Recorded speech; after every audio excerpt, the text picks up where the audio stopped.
मायके की छुट्टी का दिन समाप्त होने वाला है। हेलो दोस्तों, welcome back to my channel. आप सभी को राधे राधे। जैसे कि खुशबू भी घर पे नहीं है, मामा मामी भी नहीं है, तो आज सब आने वाले थे। नंदा तो अपनी नानी के साथ सेल्फी लेने में लगी थी और थोड़ी देर में खुशबू भी आ गई थी। मौसी के आने के बाद नंदा ने सबसे पहले अपनी मौसी का बैग खोला और उसमें मौसी लाई थी उनके लिए चीज, जिसे देख के बच्चे बहुत खुश हो गए थे। उसके बाद हम चले गए थे छत पर। छत पर मम्मी मेरे लिए पुदीना तोड़ रही थी क्योंकि अब मैं घर जाने वाली हूँ। जाओ चटनी बनाना। फिर मम्मी ने पूरी छत को साफ करा। थोड़ी देर में मौसम बहुत अच्छा सा हो गया था, लेकिन हवा नहीं थी बिल्कुल भी, बहुत ही गर्मी हो रही थी। फिर रोहित और निशी भी आ गए थे। उसके बाद हम लोगों ने छत में बैठ के थोड़ी देर बातें करी। बच्चे अपने मामा के साथ कर रहे थे मस्ती। मम्मी और खुशबू खाने की तैयारी कर रहे थे। खाना बना था बहुत ही स्वादिष्ट, जिसका क्रेडिट जाता है खुशबू को।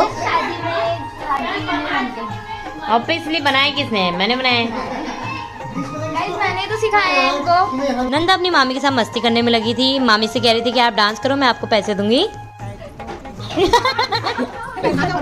मामी ने पैसे हम सब ने डिनर कर लिया था। अब हमारे घर जाने की तैयारी हो रही थी। यहाँ पर मामी बच्चों को प्यारा प्यारा सा गिफ्ट दे रही थी, जो बच्चे मेरे बैग में रख रहे थे। आप समझ सकते हैं क्या हो सकता है, वो है पैसे।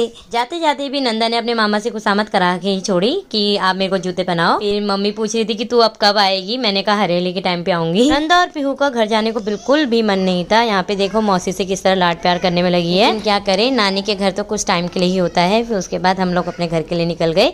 घर पहुँचने के बाद फिर सभी बच्चे एक दूसरे को गले लगाने लगे और भावना और राहुल भी आ रखे थे। घर वापसी हो गई है। इसी तरह आज का दिन भी समाप्त होता है। मिलते कल नए ब्लॉग में।